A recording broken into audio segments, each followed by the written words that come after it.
Hello, this is my first video on this channel where I'll be posting simple guidelines for using the Blockbench 3D modeling software. So thank you for clicking, and as my first video there could be many mistakes, but I hope you can comprehend my mistakes. And again, thank you for clicking, it's great help. I hope this video can help you. So when you install Blockbench for the first time and you open it, you will come across a screen like this. You will have two sides and one above is normally contained with news and announcements which are not as important. So if we move down here, we have new and recent. So recent means recent model created, so that's why I have these lists here. Therefore, if you are a first-time user, obviously this will be empty, so you don't need to worry about it. And if you move on to this side, there are about 6 platforms that you can use to create a model from this software. Now, if you are modeling for Minecraft, you can only use up to 5. 1, 2, 3, 4, 5.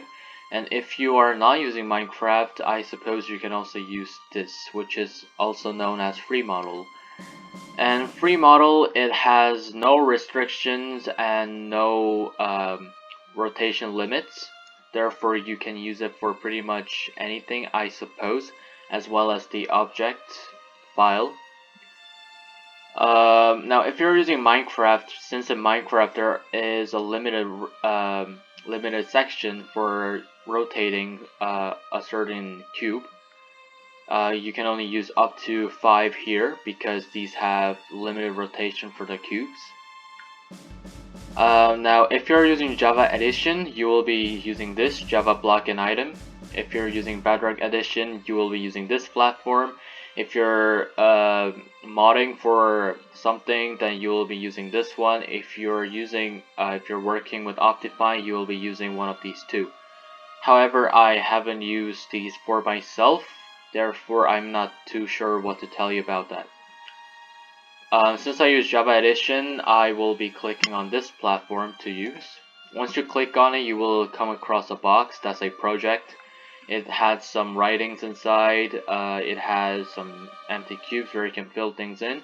I haven't used this myself, however I suppose this is some kind of details description for your file. However, just for modeling, this is not needed at all. However, therefore you can just exit.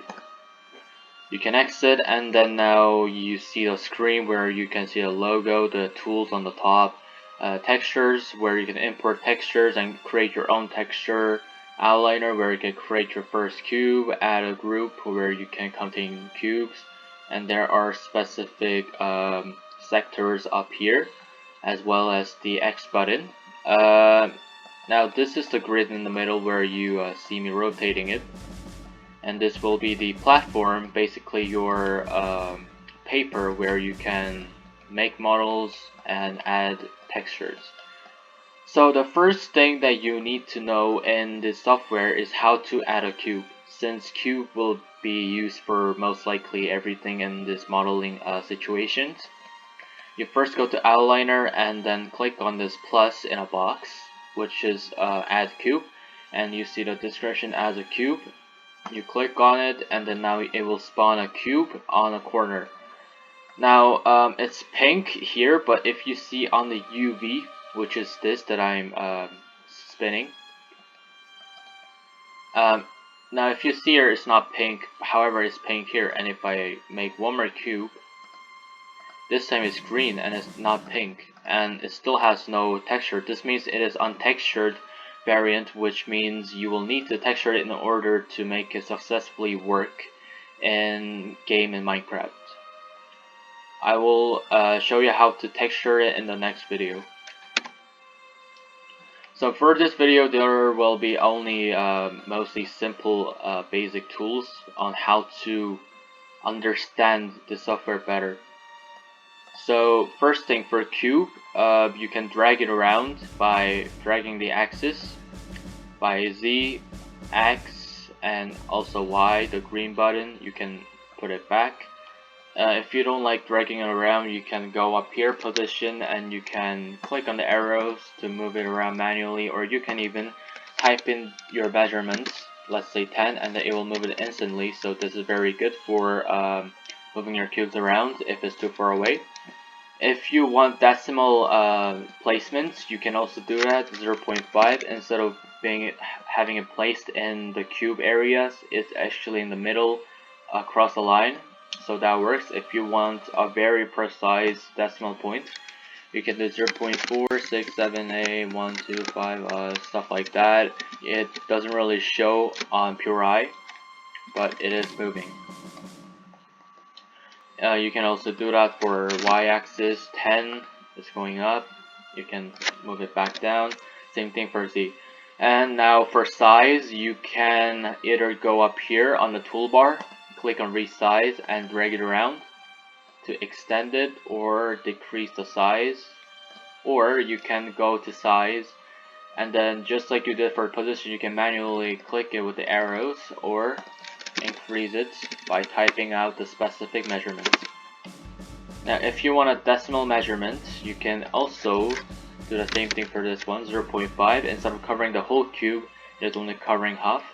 If you want a specific measure, same goes for this one, 0.2, 3, etc, etc. And now you press 1 to make it normal. Now, group is also an important thing if you plan to be organized while modeling. Now, beside add cube, there's add group. So if you click it once, you will see a group that's empty. If you don't see an arrow down here, up here, then it means it's empty. And if you click it and there's nothing that shows, then it means it's empty. And how do I fill it? You can simply, you have two ways. You can simply drag it into here, and then now you see the arrow. You can hide it by clicking once. When the arrow is pointing towards the file, it means it's hidden. When it's pointing downwards, it means it's showing the contents. And if you click on this, now there's a blue line across it, which means it is currently clicking on it. So it is successfully working as a group. And now the second way is you click on it. Let's add a new cube. You add a new cube, you already click on it, and then now you add cube. It will be automatically moved inside. Well, it didn't work. I don't know why, but normally that's the case for the modeling. So dragging around is really useful if there's only 5 or 6 cubes, very little amounts. If it's too big, like let's say you have 200 cubes and you can't really drag them around one by one, then you click all of it and then you press add group, and then it will automatically create a group containing all of those that you've clicked. So that's a very useful tip to remember. So you can either, for deleting, you can either press delete for most of the programs, such as Blockbench and other softwares, or you can just right click and click on delete, and that will work the same.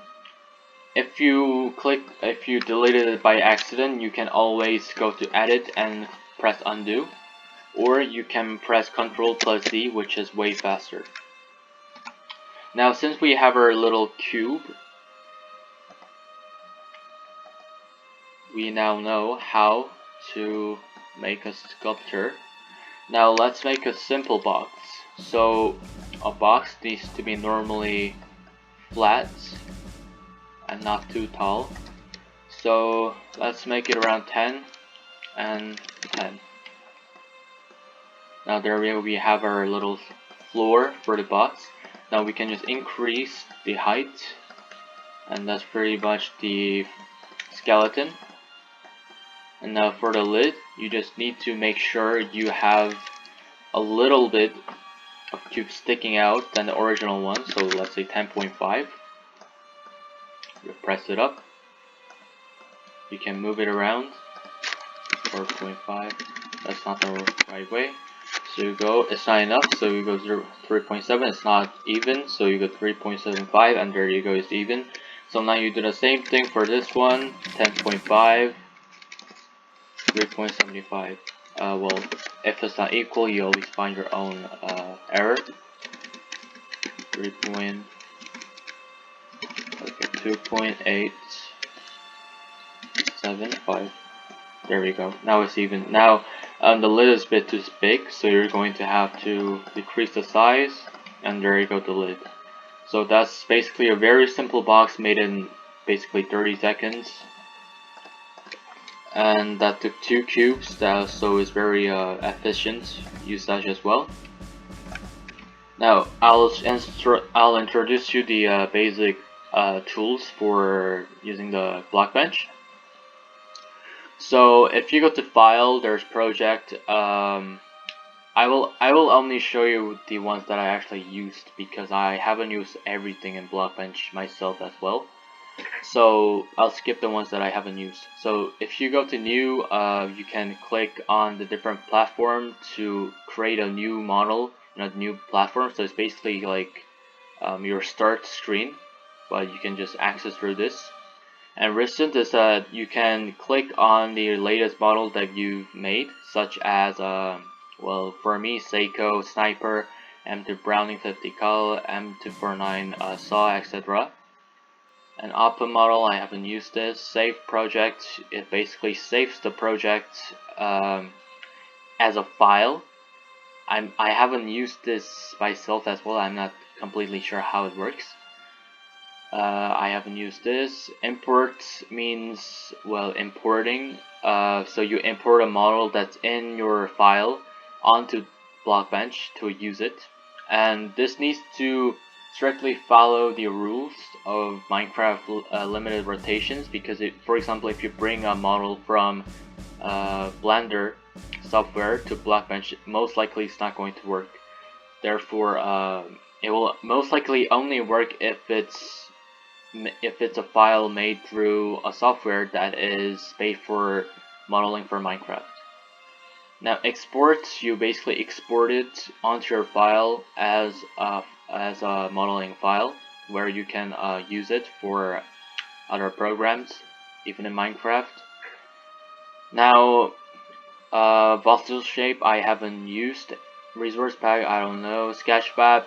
Sketchfab is a website where you can share your models with other people and even sell or buy creative models depending on your experience. You can check it out afterwards. OBJ model is what I was talking about. OBJ is normally the Blender variant, although Blender supports many other variants. This won't work for Minecraft, so this one is the one that you should click in order to export it to Minecraft. I'll show this later, how to do it. Override model, this is exactly what this says. This is save project, however it's written this way. If you click on this, if you haven't saved, a file will pop up, and then you will just need to make sure that the file saves in a certain file yourself. If you have already placed a file in a file as saved, then all you need to do is click this once and it will pop up here that it says it has been saved. Now settings is just the base changes you can make. You can change the language, you can change your name if you want. I haven't used these nor this. Key bindings where you can take a look in detail. Layout, layout your background where you can change your color, your font, etc.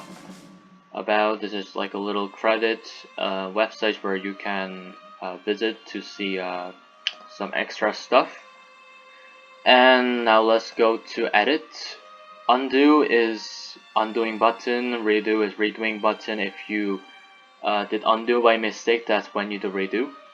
Add cube, that's the same thing as the one in outliner section, just that in a tool. Add group, same thing. Delete, same thing. Select, I haven't used these three. Transform.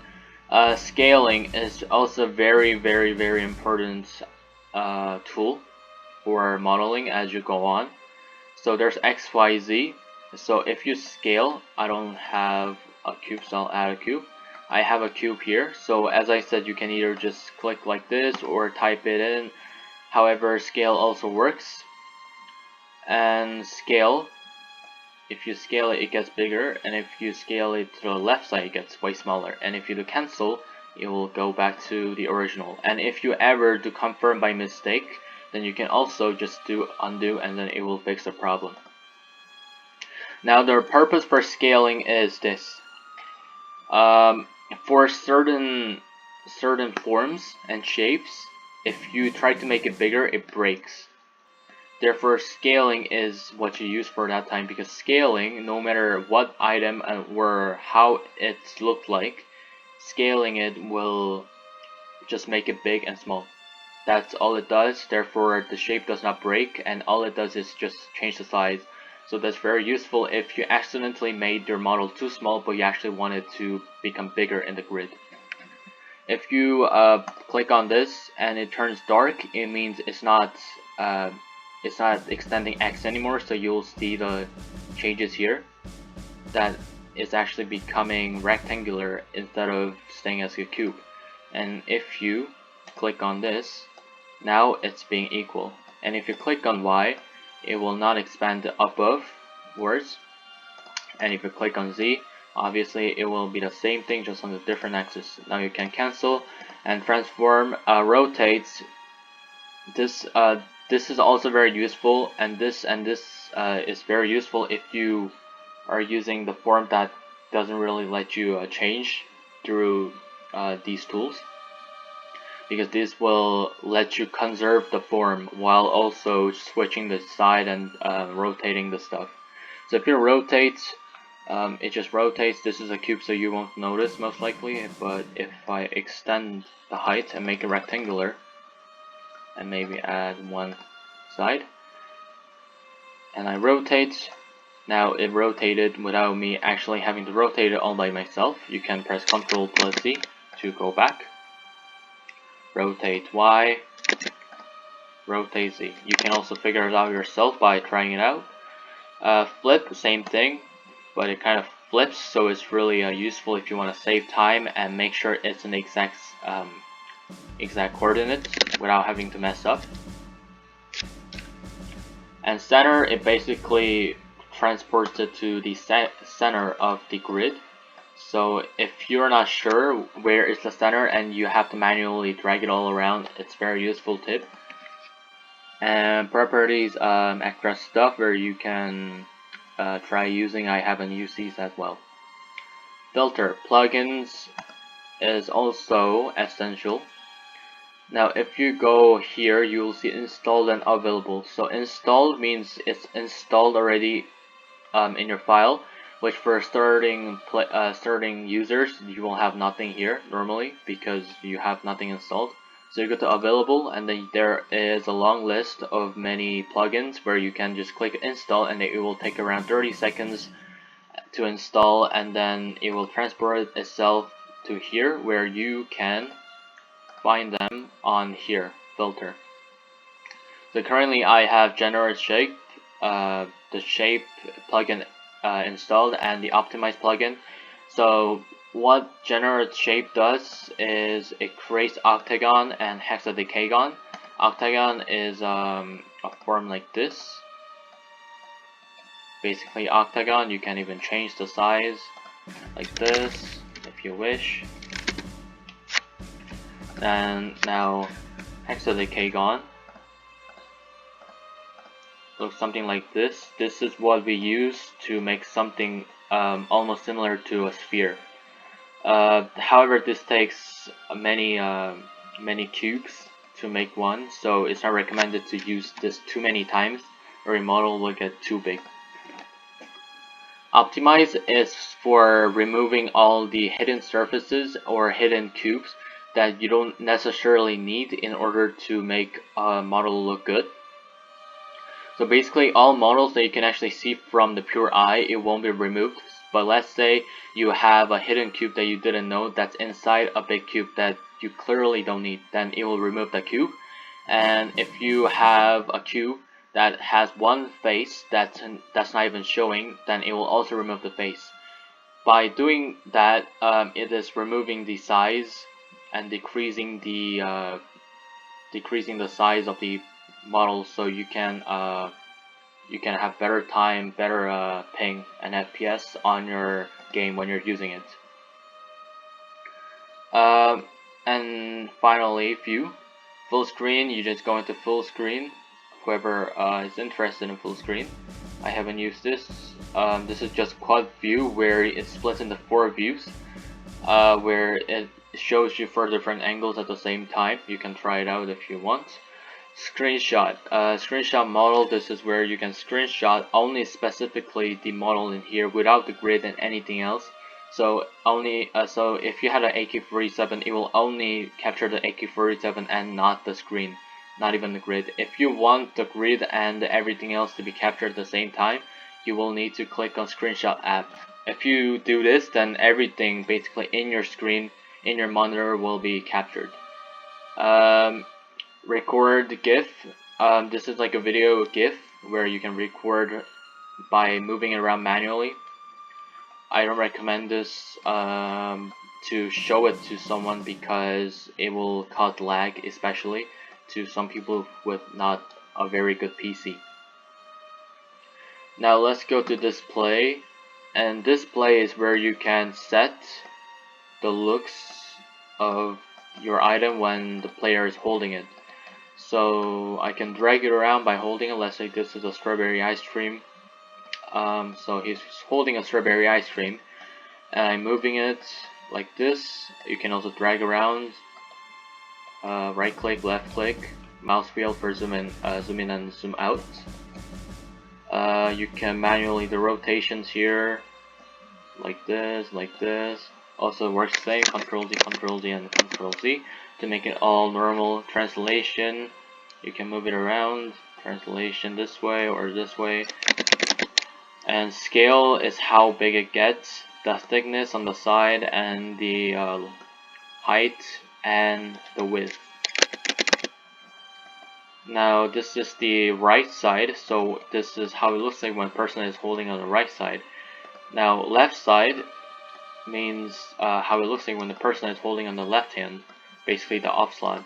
If you want to make it as equal as possible, you can go back to third person right, click copy.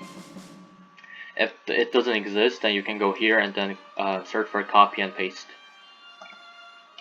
And then you go to third person left and you paste. And now it moved itself, creating a very similar look as the right hand. First person right, this is what it looks like when you are in first person mode and when you're holding on your right hand. So you can translate it and then make it bigger. There we go. And same thing goes for here, copy, paste. And now head, this is what it will look like when you either type the /head command in some servers or you just manually put on your head.